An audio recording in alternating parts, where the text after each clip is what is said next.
고통이 우리를 거듭나게 하는 이 3부. 명상을 하면서 가장 혼란스러웠던 부분이 노력과 무노력에 대한 부분일 것이다. 20대 중반부터 시작된 명상 수행은 삶의 버팀목이 될 정도로 빠져들었다. 그런데 선지식들은 한결같이 노력의 필요 없음을 역설하였고 참선하는 수행자들에게 귀신굴에 빠져 있다고 표현하였다. 육조 대사는 참선이란 썩어 문드러질 육신으로 행한다면 그것이 무슨 소용이 있겠느냐고 하였고, 황벽선사는 수행이란 모두가 부질없고 허망한 짓일 뿐이라고 하였다. 어느 선지식도 참선하는 명상 수행을 권하지 않았다. 마조 대사가 열심히 좌선하자 스승인 회양선사는 그에게 묻기를 좌선을 하여 무엇을 하려느냐고 하였다. 그러자 부처를 이루고자 함이라고 대답하였다. 잠시 후 회양선사는 벽돌을 가져와 그의 옆에서 박박 갈기 시작했다. 마조 대사가 그런 행동을 보고는 무엇을 하십니까? 라고 묻자 자네가 좌선을 하여 부처를 이룬다고 하니 나도 벽돌을 갈아 거울을 만들려는 것이다. 마조 대사가 다시 묻기를 벽돌을 간다고 거울이 되겠습니까? 라고 하니 좌선을 한다고 부처를 이룰 수 있겠느냐고 묻는 것이었다. 마조 대사가 그럼 어떻게 해야 하느냐고 하자 회양선사는 말했다. 마차가 가지 않으면 수레를 때려야 하겠는가 말을 때려야 하겠느냐고 하였다. 즉 말을 때려야 마차가 움직일 텐데 말은 때리지 않고 육신의 수레만 때린다면 마차가 꿈쩍이나 하겠느냐는 것이다. 붓다는 그러한 과정을 세 가지로 분류하였다. 즉 3승과 2승과 1승법이다. 2승과 3승의 견해란 열심히 좌선하고 무아의 공부를 익히는 것이며 1승이란 일체가 공한 도리를 보아 색즉 시공이고 공즉시 색이라는 것이다. 붓다는 제자들에게 이르길 깨달음이란 온 세상 모두가 부처 아님이 없음을 깨닫는 것이라고 하였다. 그래서인지 금강경에서도 살아있는 생명체란 실제로 살아있는 것이 아니다. 왜냐하면 생명체는 하나하나 나누어진 것이 아니기 때문이라고 말씀하였다. 아마도 이것이 수행의 전부라고 할 수 있다. 온 세상 모두가 부처라면 거부할 것도 순응할 것도 없을 것이다. 자신 역시도 부처인 까닭이다. 우리가 그 사실을 알지 못하기에 이런저런 수행을 통해 붕붕 떠다니는 마음을 가라앉히는 집중과 삼매의 수행을 익혀가면서 흙탕물을 고요히 가만두면 흙앙금이 가라앉아 맑은 물이 나타나듯이 흙탕물 속에 이미 맑은 물이 존재하고 있음을 알게 된다.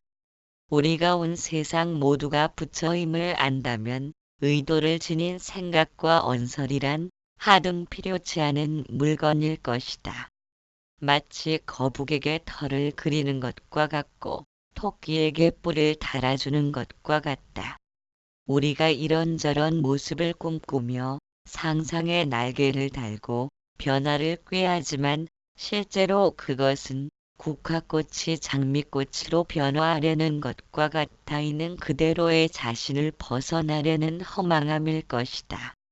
그렇다면 우리들 내면의 어딘가에 불성이 존재한다는 의미인데 깊이 숨겨진 불성을 밝혀 드러내면 그것이 참나의 주인공일 것이다.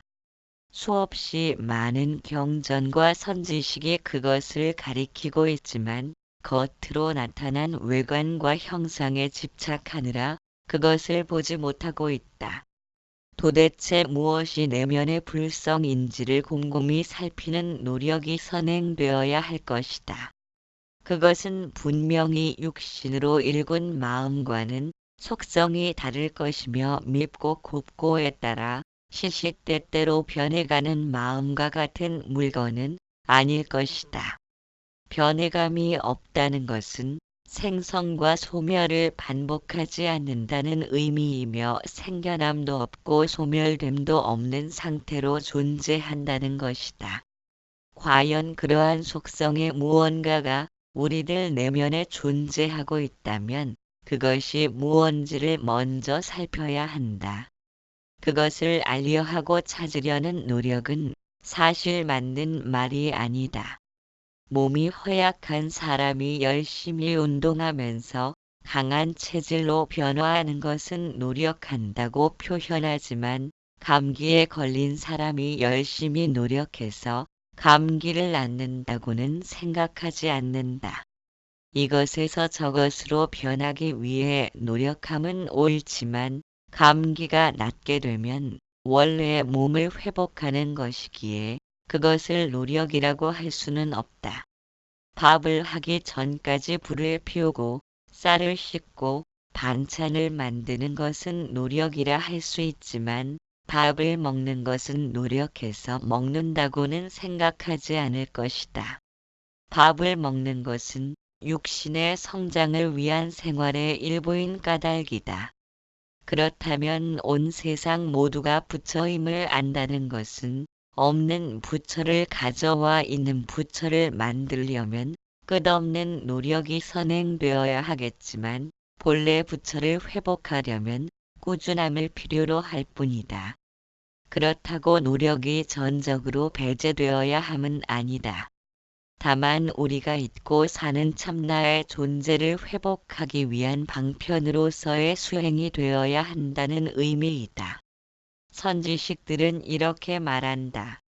노력하면 지나쳐갈 것이고 노력을 하지 않으면 범부에 지나지 않을 것이다. 도대체 노력을 하면 관역을 지나쳐 벗어날 것이며 그렇다고 노력을 하지 않으면 범부를 벗어나지 못한다는 말인데 그것은 행하는 바 없이 행하는 무위행을 가리키겠지만 어떤 것이 무위인지를 도통 감잡을 수 없을 것이다. 그렇다고 스승의 인가를 받아 선지식으로 등극하신 분들은 마치 어두운 바다에서 방향을 잡아주는 등대와 같은데 어찌 그분들의 말씀을 소홀히 여길 수 있으랴. 붓다는 참선 수행하는 제자들에게 그것이 불필요한 일이라고는 말씀하지 않으셨다. 다만 중도의 수행을 권하신 것이다. 만일 죽기 아니면 까무치기로 수행한다면 그것은 수행의 결과로 나타나는 목적지에 탐착한다는 뜻이다.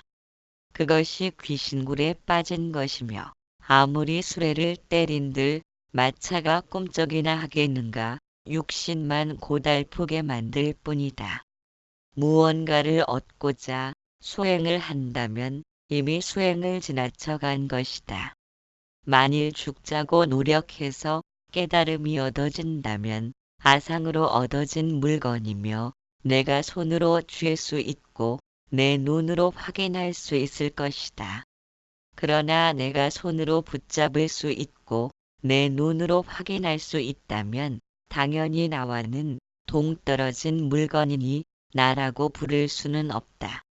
참나를 깨닫는 것이 깨달음이니 그러한 참나가 나와는 동떨어진 곳에 존재한다면 깨닫고 나면 참나와 거짓 나라는 분명히 내가 존재할 것이다.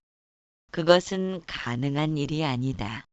그러므로 깨달음은 내 마음을 떠나지 않으며 내 마음 밖에서 구하거나 찾고자 함은 관역을 벗어난 것이다. 실제로 우리가 참나를 찾고자 함은 배를 타고 가면서 배를 찾는 사람과 같다.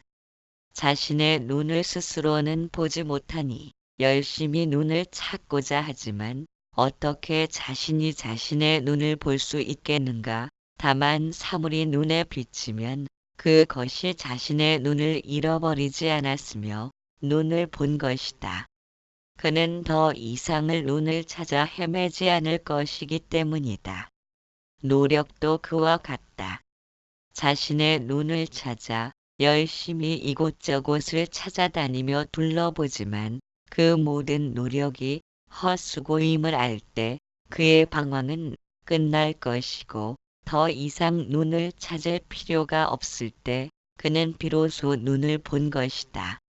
무언가를 얻고 구하려는 마음의 허덕임이 멈추고 본래의 나를 회복하였으며 꿈에서 깨어난 것이다.